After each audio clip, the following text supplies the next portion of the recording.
Selanjutnya ke materi. Agar sektor kesehatan tidak dianggap sebagai sektor yang hanya menghabiskan anggaran.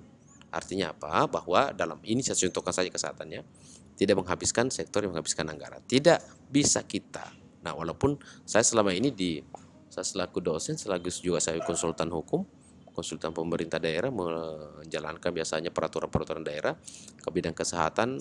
Ya kalau alhamdulillah kalau hari ini per hari ini sejak 2013 alhamdulillah sudah 100 lebih peraturan daerah perda yang saya bikin bersama dengan tim. Saya melihat bahwa memang terkait dengan itu saya membaca di pemerintahan khususnya, apalagi bulan-bulan 9, bulan 10, saya menemukan adanya memang tindakan program yang dijalankan hanya menghabiskan anggaran. Ya atau tidak, ya bapak-bapak yang ada di sini yang mendengarkan dan di instansi, ya boleh Anda jawab, tapi jangan jawab di mulut, cukup dalam hati. Bahwa dia bulan-bulan 9, bulan-bulan 10 rata-rata hanya menghabiskan anggaran. Saya tidak tahu kenapa seperti itu. Ya tentu karena itu lagi-lagi saya katakan mindset. Ya kalau begitu modelnya ya saya selaku penikmat juga dengan kondisi seperti itu. Tapi kan real apa yang dikerja ya, dibuatkan perda orang, you gaji saya. Kan Kartini bilang dulu habis gelap terbit terang. Kalau dosen ya habis poin terbit koin. Masa poin terus di kampus ngamen terus. Ngamen terus. Ya sesekali konser lah, bawa materi di luar lah, memberikan pencerahan di luar lah, bertemu dengan kepala dinas lah. Di sana ada uang-uang besar kan begitu. Begitu cara berpikirnya. Di kampus cari poin, di luar kampus dapat koin. Gitu kira-kira. Tapi kalau mahasiswa jangan berpikir begitu, itu pikiran dosen.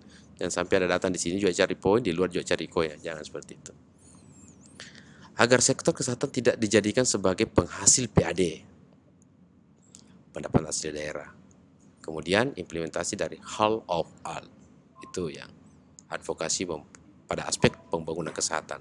Itu maksud saya sebuah contoh yang Anda bisa breakdown turun pada aspek bidang-bidang lain.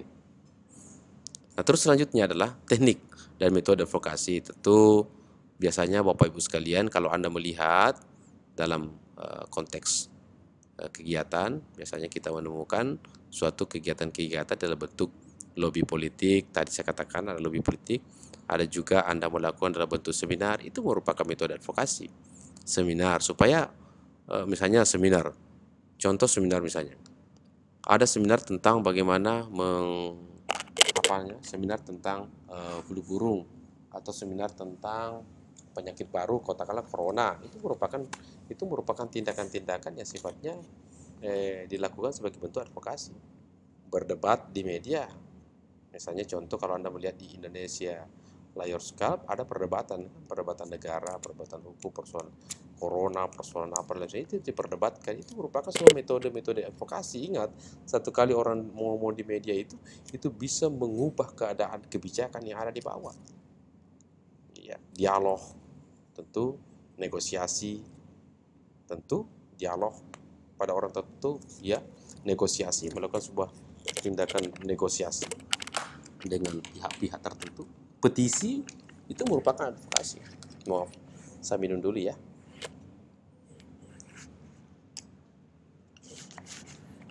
Kali ini tidak pakai gelas, tidak apa-apa. Nah, terus kemudian kita lihat mobilisasi itu merupakan advokasi. Bayangkan Pak Habib Rizik, siapa? Habib Rizik dengan mobilisasi yang ada, dia mampu mengubah keadaan kebijakan. Contoh konferensi pers dan kemudian wisata pers. Kalau konferensi pers itu adalah mencoba untuk menghadirkan pers di suatu tempat, kalau wisata pers mencoba untuk kemudian kita yang mendatangi pers-pers, Tribun, Fajar, dan beberapa media lain. Selanjutnya, saudara-saudara sekalian, kita maju lagi pada terkait dengan lobby politik. Nanti minggu depan saya tuntaskan apa yang dimaksud dengan lobby, tapi kali ini saya coba untuk menjelaskan tentang lobby politik. Lobby politik pada dasarnya adalah varian dari komunikasi interpersonal atau wawancara tatap muka. Karena itu dalam lobby politik ini, pengenalan sasaran yang mendalam, nilai kepentingan, kebiasaan, hobi, sampai kelemahannya, dan lain-lain akan sangat mempengaruhi keberhasilan lobby. Yang benar itu bukan mempengaruhi ya, yang benar adalah memengaruhi. Kalau saya salah mau dikoreksi, nanti lihat di kamus sebagai pembenarannya, objektif. Bukan mempengaruhi, memengaruhi. Lobby politik ini sangat penting dan banyak digunakan untuk mengadvokasi pembuat kebijakan. Bapak-bapak yang ada di sini yang memang masa mudanya banyak gadis-gadis yang senter-senter bela, saya pikir Anda salah satu orang yang pelobi politik yang ulung. Karena saya mengatakan bahwa politik itu sama dengan cinta. Orang bertanya, ini pepatah Sembaranto bilang politik sama dengan cinta. Iya, sama. Apa samanya? Beda. Semakin dijanji, semakin dia suka. Gitu. Sama politik toh. Pilkada saya dijanji. Nah suka toh jadi janji. Dijanji lagi tahun depan periode. Nah suka toh jadi janji. Sama dengan cinta. Ya, nanti saya belikan gelang. Nanti saya belikan ini. Semakin dijanji, semakin dia suka. Jadi politik itu sama dengan cinta. Yang kedua, kenapa politik saya katakan sama dengan cinta? Karena politik itu dan cinta itu sama-sama menari-nari di atas logika. Kita tidak mengerti, apakah ini politik ini. Besok lain ngomongnya lagi, hari ini lah. Saya lain lagi. Sama dengan cinta. Hari ini lain ceritanya, besok lain juga. Begitulah kira-kira gambarannya. Tapi yang paham ini adalah yang betul-betul memahami dan pernah mendalami antara cinta dan politik. Yang hanya setengah-setengah, tentu Anda akan kaget saja mendengarkan istilah ini. Makanya perlu pengalaman Ibu, Bapak Ibu sekalian untuk menafsirkan sesuatu. Selanjutnya adalah seminar presentase. Tadi kan ada lobbying politik ini ceritanya. Kemudian selanjutnya seminar presentase. Ini adalah penafsiran terjemahan. Bentuk seminar yang dilakukan untuk mengadvokasi beberapa pejabat publik menghadirkan misalnya untuk berbicara. Kalau misalnya sama misalnya gini. Dulu kita itu waktu kalau kita mau demo waktu mahasiswa, saya dulu kan suka juga demo ya. Kalau kita mau demo itu biasanya kita tidak melakukan demo menutup jalan yang terlalu lama karena kita masyarakat. Tapi intinya kalau orang anggota DPR sudah bertemu dengan kita, berarti sudah selesai. Intinya kan bagaimana anggota DPR mendengarkan kita punya aspirasi. Masyarakat tidak perlu mendengarkan aspirasi. Cuman dengan jalan, kita harus menutup jalan supaya terjadi sebuah proses di mana mereka mau turun ke jalan, anggota DPR atau pengambil kebijakan mau turun ke jalan, supaya kalau tidak begitu, kalau ditelepon mana bisa Pak, nomornya waktu macalek misalnya 1, tapi setelah kemudian terpilih 10 nomornya, bahkan tiap bulan diganti. Bagaimana bisa ditemui? Gitu. Apalagi misalnya, lanjut lagi misalnya terkait dengan debat. Ya, saya pikir Anda bisa hanya tinggal baca-baca ini, lihat bagaimana maksudnya debat itu. Seperti saya katakan tadi, debat itu bisa suatu proses yang dilakukan untuk melakukan suatu advokasi. Debat secara tajam serta bisa lebih mendalam dengan hubungan media TV dan radio. Debat dapat menjangkau khalayak yang sangat luas secara cukup menarik. Itu juga merupakan sebuah bentuk advokasi. Caranya lain apa? Dialog, berdialog dengan pihak-pihak yang terkait. Selain dialog, apalagi negosiasi.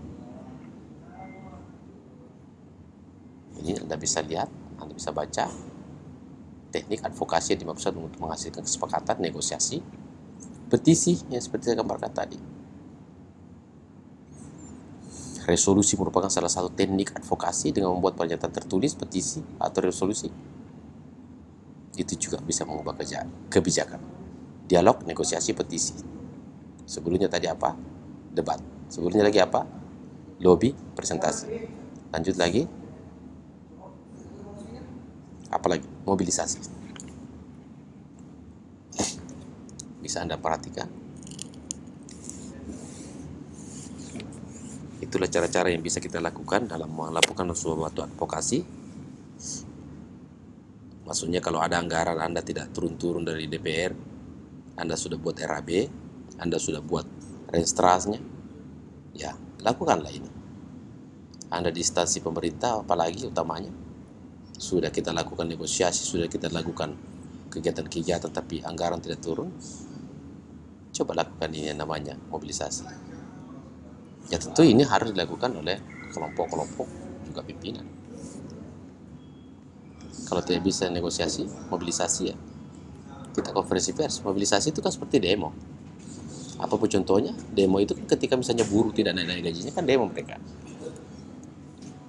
Kalau tidak bisa demo, karena usia sudah tidak lagi mendukung untuk kita harus berdiri di bawah terik matahari, panggillah mereka minum kopi di konferensi pers. Pertemuan singkat dengan sejumlah wartawan media massa yang diundang untuk menjelaskan suatu isu penting. Pasti Anda punya isu itu secara tidak langsung juga akan sampai. Langsung atau tidak langsung akan sampai. Itu yang dapat Anda lakukan. Wisata pers. Tadi saya katakan, kalau Anda hari ini ibu-ibu wisata bunga, tentu kurang lebih bayangannya adalah Anda pergi di Malino, cari bunga warna merah, turun lagi di Bili-Bili, warna hijau lagi diambil, turun lagi di Palangga, dapat lagi warna lango-lango atau warna pink, Anda ambil lagi bunganya. Wisata bunga namanya itu.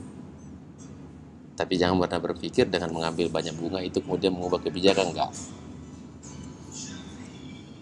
Tapi wisata pers merupakan sebuah bentuk kunjungan beberapa orang langsung ke lapangan untuk menggali informasi mengenai program yang perlu disebarluaskan kepada masyarakat. Ada program Anda di kesehatan atau program Anda di kantor Anda, maka langsung ke yang namanya wisata pers. Apalagi teknik-tekniknya ini, kalau Anda melakukan suatu presentasi harus ada penerima. Melakukan presentasi harus ada mitra, harus ada lawan. Dan ingat, melakukan presentasi harus ada pembuat keputusan. Sama dengan hari ini kita melakukan presentasi, harus ada mahasiswa dong, pengambil keputusan. Anda sebagai pengambil keputusan, saya juga pengambil keputusan. Pengambil keputusannya Anda terhadap dosen, kalau mengambil keputusan, wah ini pantas diterima materinya, dosennya atau tidak. Anda berhak untuk mengambil keputusan. Ada lawan, ada dosen, ada mahasiswa, adalah sebuah lawan. Lawan dalam arti adalah lawan bicara. Ada mitra, jelas. Kita juga adalah bermitra. Dialog itu tidak perlu ada mitra. Dialog tidak perlu ada penerima. Tapi yang ada hanya lawan dan pengambil keputusan. Melakukan negosiasi, perlu ada lawan. Dan utamakan ada pembuat keputusan. Debat, perlu ada lawan. Terkadang kita tidak mengambil sebuah keputusan. Kita berdebat di LC sampai membeleni bibir, bicara tentang kesejahteraan buruh, tapi tidak ada orang mengambil keputusan di Indonesia Lions Club. Lobby, terkadang yang kita tuju adalah lobby pada pembuat keputusan. Kalau ada petisi, jangan sampai Anda buat petisi tidak sampai-sampai. Anda buat petisi tapi petisinya tidak sampai-sampai di pihak pengambil keputusan, rugi juga dong. Ada demonstran. Kalau ada demonstran, makanya saya biasa katakan sama adik-adik mahasiswa, kalau ada demonstran, ini misalnya adalah